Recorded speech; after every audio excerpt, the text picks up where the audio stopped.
வெண்முரசு. வெய்யோன் 39. பகுதி 4. கூற்றெனும் கீழ் 16. வாசிப்பது சந்தீப். திருதராஷ்டிரரின் அறையை விட்டு வெளியே செல்லும்போது கர்ணன் விப்ரரின் கண்களை நோக்கினான். அவற்றிலிருந்த விழியின்மை அவன் நெஞ்சை அதிரச் செய்தது. விப்ரர் மெல்ல நடந்து சென்று திருதராஷ்டிரரின் கைகளைப் பற்றிக் கொண்டார். இருவரும் கட்டெரும்பு பிறிதொன்றின் மேல் தொற்றிச் செல்வது போல மெல்ல சென்றனர். கர்ணன் அதை நோக்கிய பின் முன்பெல்லாம் விப்ரரின் தோள்கள் ஆற்றல் கொண்டிருந்தன. அவர் அரசரை தாங்கிச் செல்ல முடிந்தது. இப்போது அவராலேயே நடக்க முடியவில்லை என்றான். துரியோதனன் ஆம். ஆனால் பிறிதொருவரை அமர்த்த தந்தை ஒப்புக்கொள்ளவில்லை. இப்போது விப்ரரை அவர்தான் சுமந்து அழைத்துச் செல்கிறார் என்றான். அவர்களுக்குப் பின் வாயில் மூடும் முன் கர்ணன் திரும்பி இசைக்கூடத்தை ஒருமுறை பார்த்தான். அவனைத் தொடர்ந்து வந்த ஜெயத்ரதனும் இசைக்கூடத்தை ஒருமுறை பார்த்தபின் நீள்முச்சு விட்டான். கர்ணன் மீசையை முறுக்கியபடி இடைநாழியின் நீண்ட தூண்நிறையை நிமிர்ந்து நோக்கிய பின் தலை குனிந்து நடந்தான். துரியோதனன் சைந்தவரே, தந்தை தங்களிடம் சொன்னதையே நானும் சொல்ல வேண்டும். கதாயுதம் எடுத்துச் சுழற்ற கற்றுக்கொள்ளுங்கள். உங்கள் தோள்கள் வலுப்பெறும் என்றான். ஆம், தந்தை சொன்னதுமே எண்ணினேன் என்றான் ஜெயத்ரதன். கதாயுதமென்பது மதயானையின் மத்தகம் போன்று வல்லமையை மட்டுமே கொண்டது என்பார் தந்தை. அதற்கு நுண்முறைகள் இல்லை. உருண்டு குவிந்த ஆற்றல் மட்டும்தான் அது. ஆகவேதான் படைக்கலங்களில் முதன்மையானது என்று அதை சொல்கிறார்கள். விண்ணளந்த பெருமான் கையில் ஏந்தியுள்ளது.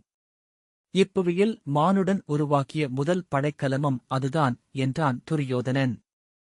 அவர்கள் படிகளில் இறங்கியதும் துரியோதனன் நான் அவையிலிருப்பேன் மூத்தவரே என்று கர்ணனிடம் சொல்லிவிட்டு ஜெயத்ரதனின் தோளைத் தொட்டு புன்னகைத்து விடை கொண்டு சென்றான். விதுரரும் புன்னகையுடன் விடைபெற்று அவனைத் தொடர்ந்தார். துச்சாதனன் கர்ணனிடம் வருகிறேன் மூத்தவரே என தலைவணங்கி அகன்றான். கர்ணன் நீள்மூச்சுடன் வெளியே சென்று தன் தேரை நோக்கி நடக்க பின்னால் துச்சளையும் ஜெயத்ரதனும் வந்தனர். துச்சளை வேறெங்கோ நிலைத்த உள்ளத்துடன் கனவிலென வந்தாள். தேர்முறை அறிவிப்பாளன் சிந்து நாட்டரசர் ஜெயத்ரதர் என கூவியறிவிக்க கரடிக்கொடி கொண்ட பொற்தேர் வந்து நின்றது. ஜெயத்ரதன் தார்த்தராஷ்டிரி, நீ அதில் ஏறி அரண்மனைக்குச் செல் என்றான். அவள் நிமிர்ந்து நோக்க நான் வருகிறேன் என்றான். அவள் தலையசைத்து கர்ணன் தோளைத் தொட்டு வருகிறேன் மூத்தவரே என்றபின் தேர்தட்டில் காலைத் தூக்கி வைத்து எடைமிக்க உடலை உந்தி மேலேறினாள். தேர் உலைந்து சகடம் ஒலிக்க கிளம்பிய போதுதான் அதில் ஜெயத்ரதன் செல்லவில்லை என்பதை கர்ணன் உணர்ந்தான். அவன் நோக்க ஜெயத்ரதன் நான் தங்களுடன் வருகிறேன் மூத்தவரே என்றான். கர்ணன் புரியாத பார்வையுடன் தலையசைத்தான். அங்க நாட்டரசர் வசுஷேனர் என்று அறிவிப்பு ஒலிக்க கர்ணனின் தேர் வந்து நின்றது. கர்ணன் ஜெயத்ரதனிடம் ஏறிக்கொள்ளும்படி கை காட்டினான். அவன் ஏறியதும் தானும் ஏறி அமர்ந்தான். அவன் அமர்ந்த பின்னர் அமர்ந்து ஜெயத்ரதன் தேரின் தூணைப் பற்றிக் கொண்டு பார்வையைத் தாழ்த்தி தங்களை நான் நேற்று கோட்டை வாயிலில் புறக்கணித்தேன். அக்கீழ்மைக்காக பொறுத்தருளக் கோருகிறேன் மூத்தவரே என்றான். முதல் சில கணங்கள் அச்சொற்கள் கர்ணனின் சித்தத்தை சென்றடையவில்லை. பின்பு அவன் திகைத்தவன் போல உதடுகளை அசைத்தான். சிறிய பதற்றத்துடன் ஜெயத்ரதன் கைகளை பற்றிக் கொண்டான். நான் தங்களிடம் அங்கே தந்தை முன் நின்று சொல்ல வேண்டிய சொற்கள் இவை சைந்தவரே. ஆயினும் இப்போது இதை சொல்கிறேன். பொறுத்தருளக் கோர வேண்டியவன் நான். கலிங்கத்தின் அவைக்கூடத்தில் தங்களை நான் சிறுமை செய்ய நேரிட்டது. அதற்காக நான் துயருறாத நாளில்லை. அதன் பொருட்டு தாங்கள் கூறும் எப்பிழை நிகரம் செய்ய சித்தமாக இருக்கிறேன் என்றான். ஜெயத்ரதன் அவன் கைகளை தூக்கி தன் நெற்றியில் வைத்து மூத்தவரே, இனி ஒருமுறை இச்சொற்கள் தங்கள் நாவில் எழக்கூடாது. என்னை தங்கள் இளையவர்களில் ஒருவர் என்று சற்று முன் அஸ்தினபுரியின் பேரரசர் ஆணையிட்டார். இனி தெய்வங்கள் எண்ணினாலும் அந்த பீடத்திலிருந்து நான் இறங்கப் போவதில்லை என்றான். கர்ணன் அவன் தோளை வளைத்து தன்னுடன் இறுக்கிக் கொண்டான். அவன் இத்தருணம் என் குல தெய்வங்களால் அளிக்கப்பட்டது மூத்தவரே என்றான். அவனால் சொல்லெடுக்க முடியவில்லை. தொண்டை அடைக்க மூச்சு நெஞ்சை முட்ட இருமுறை கமறினான். அரண்மனையை திரும்பி நோக்கி, இது நான் உயிருள்ள தெய்வம் ஒன்றைக் கண்ட ஆலயம். உளம்பிருந்து கனிந்த மூதாதை ஒருவர் இருக்குமிடம் என்றான். கர்ணன், ஆம் சைந்தவரே என்றான். ஜெயத்ரதன் அவன் கைகளைப் பற்றி, இளையோனே என்றழையுங்கள். அச்சொல் அன்றி பிறிததையும் கேட்க நான் விரும்பவில்லை என்றான். ஆம் இளையோனே என்றான் கர்ணன் புன்னகைத்தபடி. சிரித்து, ஆமடா இளையோனே என்று தாங்கள் சொல்வீர்கள் என்றால் அதை என் வாழ்வியல் பெரும்பேரென்று கருதுவேன் என்றான் ஜெயத்ரதன். சிரித்தபடி ஆம் என்று சொன்ன கர்ணன் உரக்க நகைத்து, ஆமடா மூடா என்றான். அச்சொல் கௌரவர் குலத்தின் சொத்து அல்லவா? அங்கே கருவறை நிறைத்திருக்கும் பேருருவத் தெய்வத்தின் அருள்மொழி என்று ஜெயத்ரதன் சிரித்தான். மூத்தவரே, உண்மையைச் சொல்ல வேண்டுமென்றால் உங்களைப் பார்த்து அக்கணமே நான் உங்கள் அடிகளில் விழுந்துவிட்டேன். உங்களைச் சூழ்ந்து வாழ்த்தொலித்துக் கொந்தளித்தவர்களில் ஒருவனாக நானும் கூத்திட்டுக் கொண்டிருந்தேன். கர்ணன் அவன் தொடையை மெல்லத் தட்டி, நீ உளம் மெலிந்தவன் என்று எனக்கும் அப்போது தோன்றியது என்றான். ஆகவே நான் மேலும் துயர்கொண்டேன். குரல் தழைய, ஆம் மூத்தவரே, நான் கற்கோட்டையின் இடிபாடுகளுக்குள் முளைத்து நிற்கும் விளிரிய செடி போன்றவன் என்றான் ஜெயத்ரதன். பின்பு சற்று நேரம் சாலையில் ஓடிய மாளிகைகளை நோக்கிக் கொண்டிருந்தான். பெருமூச்சுடன் திரும்பி, மூத்தவரே, என் தந்தையைப் பற்றி தாங்கள் அறிந்திருப்பீர்கள் என்றான். சிந்து நாட்டரசர் பிருஹத்காயர். சூதர்களின் பாடல் பெற்றவர் அல்லவா என்றான் கர்ணன். ஜெயத்ரதன், ஆம், ஆனால் நற்பாடல்களில் அல்ல என்றான். அவன் நிமிர்ந்து நோக்கினான். சிந்துவின் அரசராக அவர் ஆனது உரிய வழிமுறைகளில் அல்ல, அதை தாங்கள் அறிந்திருப்பீர்கள். கர்ணன், இல்லை என்றான். ஜெயத்ரதன், இருக்கலாம். ஆனால் உலகே அதை அறிந்திருக்கிறது என்னும் உளமயக்கிலிருந்து என்னால் விடுபட முடிந்ததே இல்லை என்றான். அவனே பேசட்டுமென கர்ணன் காத்திருந்தான். எங்கள் குலவரிசையே பிரம்மனிலிருந்து தொடங்கி முதற்றாதை பிரகதிஷு வரை கொண்டு வருவார்கள் சூதர்கள். சந்திரகுலத்தில் அஜமீடரிலிருந்து உருவானவை சௌவீர, பால்ஹிக, மாத்ர, சிபி நாட்டு அரசகலங்கள். அதிலிருந்து பிரிந்து வந்து மூதாதை பிரகதிஷு உருவாக்கியது எங்கள் குலம். இமவானின் 7 அழுமிகு அங்கேகளால் தழுவப்பட்ட மண் என்று சிந்து நாட்டை சொல்கிறார்கள் கவிஞர். அன்னம் ஒருபோதும் குறையாத கலம். தெய்வங்கள் பலிபீடம் காயாது உண்ணும் நிலம்.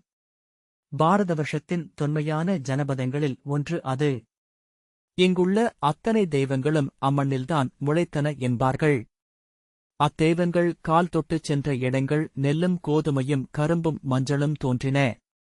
மைந்தரும் சொற்களும் அறங்களும் அங்குதான் எழுந்தன. அந்நிலம் நிரம்பி வழிந்தோடி பிற மண்ணில் சென்று பெருகியவைதான் இங்குள்ளவை அனைத்தும் என்று ஒரு மூத்தோர் சொல்லுண்டு. மூத்தவரே, மூதாதை பிரகதிஷுவின் மைந்தர் பிரகத்ரதர். அவருக்குப் பிறந்தவர் உபபிரகதிஷு. அவர் புதல்வர் பிரகத்தனு. அவருக்கு இருமைந்தர்கள். மூத்தவர் பிருகத்பாகு. இளையவர் எந்தை பிருஹத்காயர். பெரியதந்தையார் சிந்துவின் நதிக்கரைகளில் படித்துறைகளை அமைத்தார். வணிகப் பாதைகள் இங்கு அமையாது போவதற்கு என்ன பின்னணி என்று ஆராய்ந்தார். சிந்து நாட்டின் மண் ஒரு மழையிலேயே இளகிச் சேராகும் மென்மணல். பொதிவண்டிகள் கோடைக்காலம் அன்றி பிறிது எப்போதும் வழியிலிறங்க முடியாது. கோடையிலும் எடைமிக்க வண்டிகள் சக்கரம் புதைந்து சிக்கிக் கொண்டன. எருமைகள் இழுக்கும் சிறிய வண்டிகள் அன்றி பிறிதவையும் இருக்கவில்லை. பிருகத்பாகுவின் ஆட்சிக் காலத்தில்தான் நாடெங்கிலும் மரத்தளம் போடப்பட்ட வண்டிப்பாதைகள் அமைந்தன. அப்பாதைகள் எங்கள் நாட்டின் பொருளியலை சில ஆண்டுகளிலேயே பல மடங்கு பெருக வைத்தன. கருவூலம் நிறைந்தது. எங்கள் கலங்கள் தேவபாலபுரம் வரை சென்றன. அங்கிருந்து யவனப் படைக்கலங்களை கொண்டு வந்து சேர்த்தன. மேற்குக் கரையில் காந்தாரத்திற்கும் கூர்ஜரத்திற்கும் நிகரான வல்லமையாக சிந்து நாடு எழுந்து வந்தது என் பெரியதந்தை பிருகத்பாகுவின் ஆட்சியில்தான். அவருக்கு அடங்கிய இளையோனாகவே எந்தை பிருஹத்காயர் இருந்தார். குழந்தையாக அவர் வெளிவருகையிலேயே அன்னையை பிளந்து எழுந்தார். ஆகவே பேரிடல் கொண்ட அவருக்கு பிருஹத்காயர் என்று பெயரிட்டனர். இளமையிலேயே வேட்டையாடுவதிலும் தொலைதூரப் பயணங்களிலும் நாட்டம் கொண்டவராக இருந்தார். படையெடுத்துச் சென்று சிந்து நாட்டுக்காக சிறு நாடுகள் பலவற்றையும் வென்றவர் அவரே. திரை கொண்டு வந்து சேர்த்து சிந்துவின் தலைநகர் விருஷதர்புரத்தை பெருநகராக்கி கோட்டை சூழ மாளிகை சரிய அமைத்தவரும் எந்தையே. வெற்றியால் எந்தை ஆணவம் கொண்டவரானார். ஆணவம் சினத்தை வளர்த்தது. சினம் சொற்களை சிதறச் செய்தது. அவரது ஆணவச் சொற்கள் மூத்தவர் காதுகளையும் எட்டிக் கொண்டிருந்தன. சிந்துவின் படைகள் இளையவரையே தங்கள் தலைவராக எண்ணுகின்றன என்பதை மூத்தவரிடம் அமைச்சர்கள் சொல்லியிருந்தனர். நாளுமொரு விதையென வஞ்சம் மூத்தவர் நெஞ்சை சென்றடைந்தபடியிருந்தது. மூத்தவருக்கு மைந்தனில்லை என்பதை சிந்துவைச் சூழ்ந்திருந்த சௌவீரர்களும் மாத்திரர்களும் பால்ஹிகர்களும் சைப்பியர்களும் உற்று நோக்கிக் கொண்டிருந்தனர். பட்டத்தரசி சுமதி சௌவீர கொடிவழியில் வந்தவர். என் முதலன்னை பிரகதி பால்ஹிக குருதி கொண்டவர். இளையவருக்கு மைந்தர் பிறந்தால் மூத்தவரின் முடியுரிமை இளையவர் குடிக்குச் செல்லும் என்றும் ஒருவயிற்றோர் நடுவே பூசல் முளைக்கும் என்றும் அவர்கள் எதிர்நோக்கினர். அவர்களின் உற்றர்கள் இரு மகளிர் நிலைகளுக்குள்ளும் ஊடுருவி இரு அரசியரிடமும் பழிகோள் ஏற்றினர். பட்டத்தரசி இளையவரின் எண்ணங்கள் கரவு வழிச் செல்பவை என அரசரை நாளும் எச்சரித்துக் கொண்டிருந்தார். ஒருநாள் மூத்தவர் மதுவருந்திக் கொண்டிருக்கையில் இளையவர் சென்று அரசச் செய்தி ஒன்றை சொன்னார். மூத்தவர் அவர் தன்னிடம் நின்று பேசியதனாலேயே உள்சினம் கொண்டவரானார். மது அவரது சினத்தை பெருக்கியது. அரசரிட்ட ஆணையை இளையவர் மறுத்துச் சொல்லாட நேர்ந்தது.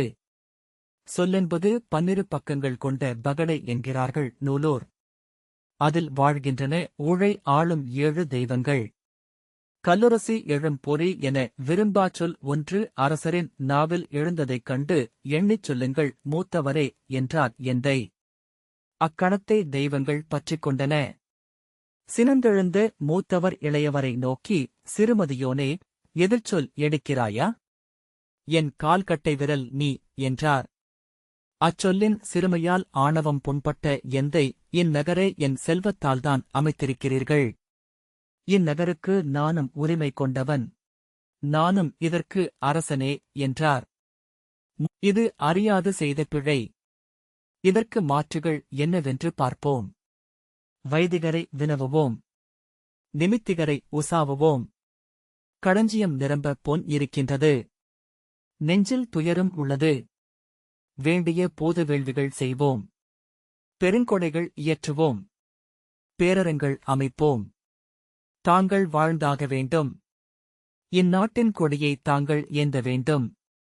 தங்கள் குருதியில் பிறக்கும் மைந்தனுக்கு மணிமுடி சூட்டிய பின் தாங்கள் காடைகலாம். வேண்டும் தவம் செய்து பிழையீடு செய்யலாம் என்றனர்.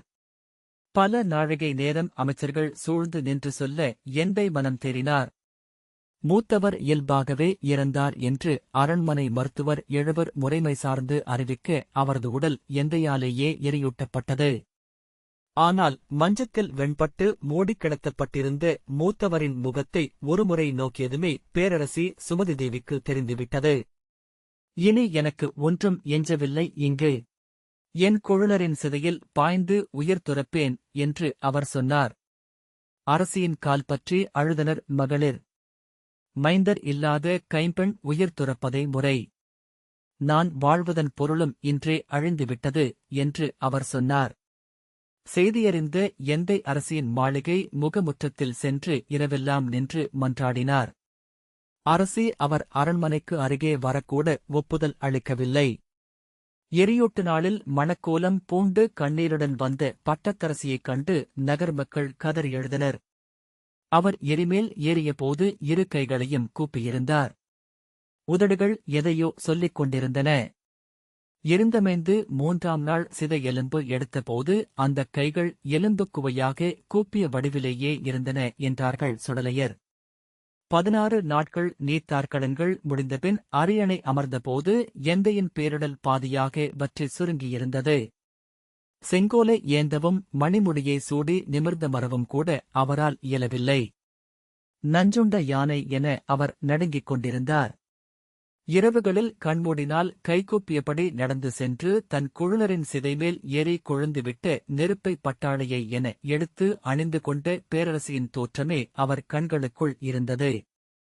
எந்தை மிதமின்றி மதுவருந்தும் பழக்கம் கொண்டவரானார். துயில்வதற்காக மது அருந்தத் தொடங்கியவர் பின்னர் அரியணையிலும் மதுருந்தி அமர்ந்திருந்தார். படை நடத்தவும் அவையமர்ந்து அரசு சூழவும் அவரால் இயலாதென்று ஆயிற்று. அமைச்சர்கள் அவர் பொருட்டு அரசாண்டனர். ஒவ்வொரு நாளும் தலைமை அமைச்சர் வராகரின் கைகளைப் பற்றிக் கொண்டு, எனக்கு விடுதலை கொடுங்கள். இவ்வரியணை அமர்ந்து கோலேந்தும் ஒவ்வொரு முறையும் என் உடல் பற்றி எரிகிறது. நான் உண்ணும் ஒவ்வொரு உணவும் அமிலமென என் உடலை எரிக்கிறது. இப்பெரும் கொடுமையிலிருந்து என்னை விடுவியுங்கள் என்று மன்றாடினார். அரசே, இனிமேலும் பிந்த வேண்டியதில்லை. தாங்கள் மற்றொரு மனம் கொள்ள வேண்டும். தங்கள் குருதியில் ஒரு மைந்தர் பிறக்கையில் அவரிடம் அரசை ஒப்படைத்துவிட்டு காடைகலாம் என்றார் அமைச்சர். எந்தை வேறு வழியின்றி அதற்கு ஒப்புக்கொண்டார். அவருக்காக அண்டை நாடுகளில் பெண் தேடினர். சௌவேரர்கள் அவர்களின் இளவரசியை அவருக்கு அளிக்க விழைந்தனர். ஆனால் எந்தை தொலைமலையின் பழங்குடி அரசான திரிகர்த்தர்களின் இளவரசி மித்ரையை தெரிவு செய்தார். மிக இளையவளாகிய இரண்டாவது துணைவியிடம் இனிதாக அவர் ஒரு நாளும் இருந்ததில்லை. தன் நாட்டிற்கென ஆற்ற வேண்டிய கடனென்றே எண்ணியிருந்தார். அவள் கருவில் நான் எழுந்தேன். தீரா உளநோய் ஒன்றால் எந்தை உருகி அழிந்து கொண்டிருப்பதை என் அன்னை பார்த்தார். அவரைக் கொல்லும் அக்கூற்று எது என அறிய விழைந்தார். 1000 முறை நயந்து கேட்டும் அவர் உரைக்கவில்லை. பின்னர் கள்மயக்கில் அவர் துயில்கையில் ஒருமுறை அன்னை அருகணைந்து, அரசே, தங்களை அலட்டும் அத்துயர் என்ன என்று கேட்டபோது அவர் சினந்து, செல், விலகு என்று கூவினார். நீங்கள் என் மைந்தனுக்காக சேர்த்து வைத்துள்ள பழி என்ன என்றார் அன்னை. அருகே இருந்து வாளை எடுத்து அவளை வெட்ட வந்தார். என் அன்னையின் உள்ளத்தில் அவரது அச்சினம் ஆறாது எரியும் தழல் ஒன்றை உருவாக்கியது. அவரது குருதியில் நான் வளர வளர அவ்வினா அவருள் எழுந்து பெருகியது. எந்தையருகே அன்னை செல்லாமலானார். அவருள் எழுந்த வினா அவர் துயிலை தென்னகப் பெருங்காற்று முகில் மாலைகளை என அள்ளி அகற்றிக் கொண்டிருந்தது. இரவுகளில் அரண்மனைகளில் நடந்தலைவது அவர் வழக்கமாயிற்று. ஒவ்வொரு நாளும் தந்தை துயிலும் படுக்கை அறைக்குள் வந்து அவரை நோக்கி நின்று மீழ்வார். ஒருமுறை எந்தை மதுவருந்தி தனி மஞ்சத்தில் துயில்கையில் அவர் துயிலில் அழும் ஓசை கேட்டு அன்னை மெல்ல